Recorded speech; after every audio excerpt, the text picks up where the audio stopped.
एक बार राजा विक्रमादित्य शिकार खेलते खेलते एक ऊंचे पहाड़ पर आए। वहां उन्होंने एक साधु को तपस्या करते देखा।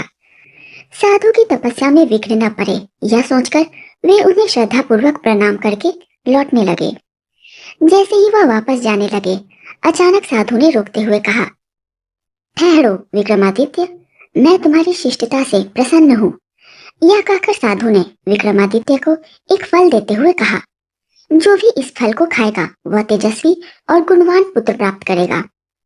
राजा विक्रमादित्य ने वह फल सहर्ष स्वीकार कर लिया और साधु से आशीर्वाद लेकर अपने महल की ओर लौट पड़े।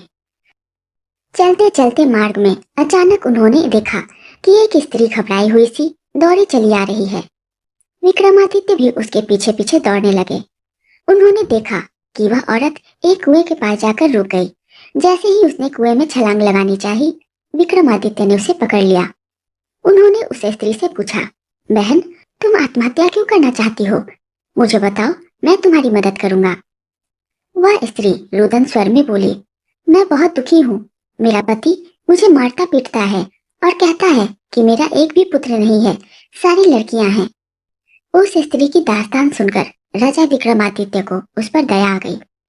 उन्होंने वह फल उसे देते हुए कहा, बहन, तुम चिंता मत करो, इस फल को खाकर तुम्हें यशस्वी पुत्र पैदा होगा। फल पाकर वह स्त्री विक्रमादित्य का धन्यवाद कर अपने घर लौट आई। इतनी कहानी सुनाने के बाद पुतली ने राजा भोज से कहा, राजा भोज, अब मैं तुम्हें एक चमत्कार की घटना सुनाती हूँ, सुनो। एक दिन राजा विक्रमादित्य के राजदरबार में एक ब्राह्मण आया। उसने द्वारपालों से कहा, मैं राजा विक्रमादित्य को एक अनमोल भेंट देना चाहता हूँ। ब्राह्मण की बात सुनकर एक द्वारपाल अंदर गया और राजा विक्रमादित्य से बोला, महाराज, द्वार पर कोई ब्राह्मण आया है। वह कहता है कि मैं राजा को एक अनमोल भेंट देना चाहता हूँ। यह कहकर राजा विक्रमादित्य ने कहा, ठीक है, उसे अंदर भेज दो। ब्राह्मण राज दरबार में गया और राजा विक्रमादित्य को वही फल देते हुए बोला, महाराज, इस फल को अपनी रानी को खिला देना, इससे उन्हें एक यशस्वी पुत्र पैदा होगा। यह सुनकर राजा विक्रमादित्य को बड़ा आश्चर्य हुआ। उन्होंने ब्राह्मण से पूछा, यह फल आपके पास कहाँ से आया? ब्राह्मण बोला, महाराज, यह मुझे मेरी पत्नी ने दिया है। कुएं वाली स्त्री की बेवफाई पर उन्हें बहुत दुख हुआ। उन्होंने वह फल ब्राह्मण से ले लिए और उसे अपने रानी को दे दिया। कुछ समय बाद राजा विक्रमादित्य के दरबार में एक रोज नर्तकी आई और विक्रमादित्य से बोली, महाराज, आप तो जानते ही हैं कि मैं एक पापीन हूँ और कई सालों से आपके राज्य में रह रही हूँ, इसलिए मैं आपको एक अनमोल फल भेंट करना चाहती हूँ, जिससे आपका वंश चले। अगर आप बुरा न माने तो मेरी यह भेंट स्वीकार करें। फल देखकर राजा विक्रमादित्य चौंक गए। उन्होंने पूछा, यह फल तुम्हारे पास कहाँ से आया? राज नर्तकी बोली, महाराज, यह फल मुझे आपके महामंत्री के पुत्र ने दिया है। यह फल उसे उसकी प्रेमिका ने दिया था। नर्तकी की बात सुनकर राजा विक्रमादित्य का माथा टनका। उन्होंने महामंत्री के पुत्र को बुलवाया। उसने विक्रमादित्य को बताया कि वह फल महारानी ने उसे दिया था। वह और महारानी, इतना कहते कहते वह रुक गया। यह सुनकर राजा को बड़ा धक्का लगा। तब वह अपनी रानी के पास गए और उससे अमर फल के बारे में पूछा। रानी ने नाटक करते हुए बताया, महाराज, मैंने तो वह फल आपसे लेते ही खा लिया था।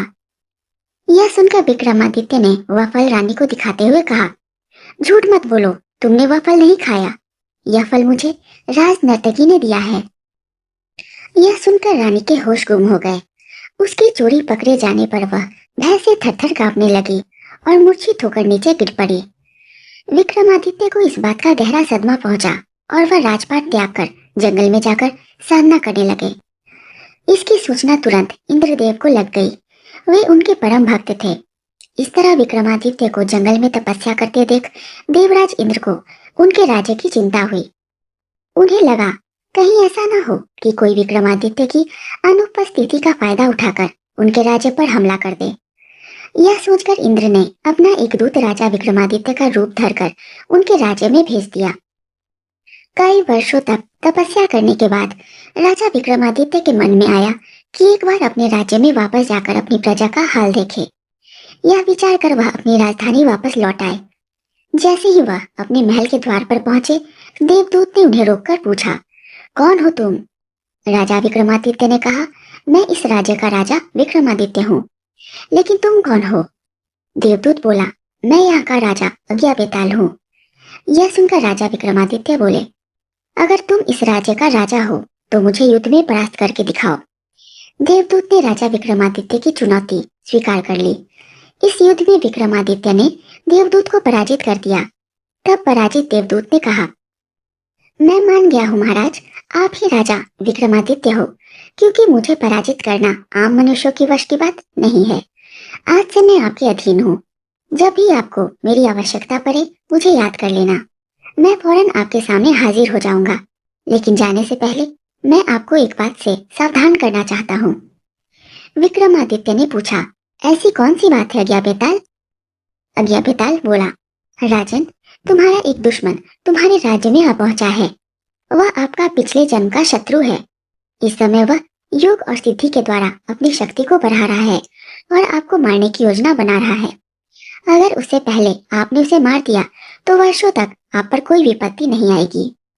यह कहकर वह देवदूत आकाश मार्ग में उड़ गया। राजा विक्रमादित्य के वापस आते ही राज्य में खुशियां मनाई गई। जब विक्रमादित्य ने अपनी रानी के बारे में जानना चाहा, तो उन्हें ज्ञात हुआ कि उनकी बेवफा रानी ने आत्महत्या कर ली है। पत्नी को भुलाकर राजा ने पुनः राजपाट संभाला और राज्य का सभी काम सुचारू रूप से चलने लगा। कुछ दिनों के बाद विक्रमादित्य के दरबार में एक योगी आया। उसने राजा को एक फल दिया। उसे हाथ में लेते ही उस फल के 2 टुकड़े हो गए। उस फल के 2 टुकड़ों के बीच से एक बेशकीमती लाल निकला।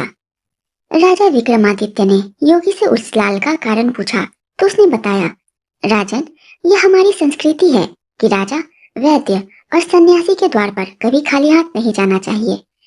यह सुनकर राजा बोले, योगीराज, मैं इस भेंट के बदले में आपको क्या दूं? योगी ने कहा, राजन, अगर आप मुझे कुछ देना चाहते हैं तो मेरे निवास पर अकेले आकर मुझसे मिलें। राजा विक्रमादित्य ने योगी को वचन दे दिया। वचन पाकर योगी राजा को अपना पता ठिकाना बताकर वहां से चला गया। अगले दिन अपने वादे के अनुसार राजा योगी के निवास स्थान पर पहुंच गए। उस समय योगी एक मंत्र को सिद्ध कर रहा था। राजा के पूछने पर योगी बोला, राजन, मैं जो मंत्र सिद्ध कर रहा हूँ उसे सिद्ध करने के लिए एक ऐसे शव की आवश्यकता पड़ेगी जो यहाँ से बहुत दूर एक शमशान पर एक पेड़ पर उल्टा लटका हुआ है। बेताल नामक उस मुर्दे को लाना कोई हंसी खेल नहीं है। अगर आप उस शव को यहाँ मेरे पास ले आओ तो मेरी यह सिद्धि पूर्ण हो जाएगी। विक्रमादित्य योगी को वचन देकर शव को लाने के लिए शमशान की ओर चल पड़े। शमशान में पहुंचकर विक्रमादित्य ने पेड़ पर उल्टे लटके बेताल को बड़ी मुश्किल से नीचे उतारा और कंधे पर लादकर योगी के पास ले जाने की कोशिश की, लेकिन बार बार उनकी असावधानी का फायदा उठाकर वह उड़ जाता और शमशान में उसी पेड़ पर उल्टा लटक जाता। ऐसा 24 बार हुआ। हर बार बेताल रास्ते में विक्रमादित्य को एक कहानी सुनाता। 25वें दिन बेताल ने राजा विक्रमादित्य से कहा, राजन, तू मुझे जिसके पास ले जा रहा है वह कपटी और धूर्त है। वास्तव में उसे मेरी नहीं तेरी जरूरत है, क्योंकि आज उसकी सिद्धि का अंतिम दिन है। तू जैसे ही मुझे उसके पास ले जाएगा तो वह देवी के चरणों में तुझे सिर झुकाने के लिए कहेगा। तभी मौका पाकर वह तेरी गर्दन काटकर देवी को बलि चढ़ा देगा और तेरी मौत के बाद उसे सिद्धि मिल जाएगी। बेताल की बात को सुनकर राजा विक्रमादित्य को इंद्रदेव की चेतावनी याद आ गई। उन्होंने बेताल को धन्यवाद किया और उसे कंधे पर लादकर योगी के पास चल पड़े। यह देखकर योगी बहुत प्रसन्न हुआ और विक्रमादित्य को देवी के चरणों में सिर झुकाने को कहा। तब राजा बोले, योगीराज, मैं एक राजा हूँ, मुझे सिर झुकाना नहीं आता। आप मुझे सिर झुकाने की विधि बता दो। योगी ने जैसे ही विधि बताने के लिए अपना सिर देवी के चरणों में झुकाया, विक्रमादित्य ने तलवार से उसकी गर्दन धड़ से अलग कर दी। देवी बलि पाकर बहुत प्रसन्न हुई। उन्होंने विक्रमादित्य को 2 बेताल सेवक दिए और कहा, विक्रमादित्य, जब भी तुम इन्हें याद करोगे ये तुम्हारी सेवा में उपस्थित हो जाएंगे। राजा की तीक्ष्ण बुद्धि से प्रसन्न होकर देवताओं ने भी पुष्प वर्षा की। राजा विक्रमादित्य देवी का आशीर्वाद पाकर अपने महल को वापस लौट आए। यह कथा सुनाकर पुतली बोली, राजा भोज, यह थी विक्रमादित्य की शौर्य गाथा। अब तुम खुद निर्णय करो। अगर तुम में राजा विक्रमादित्य जैसे गुण हैं, तो तुम इस सिंहासन पर बैठने के अधिकारी हो, अन्यथा नहीं। यह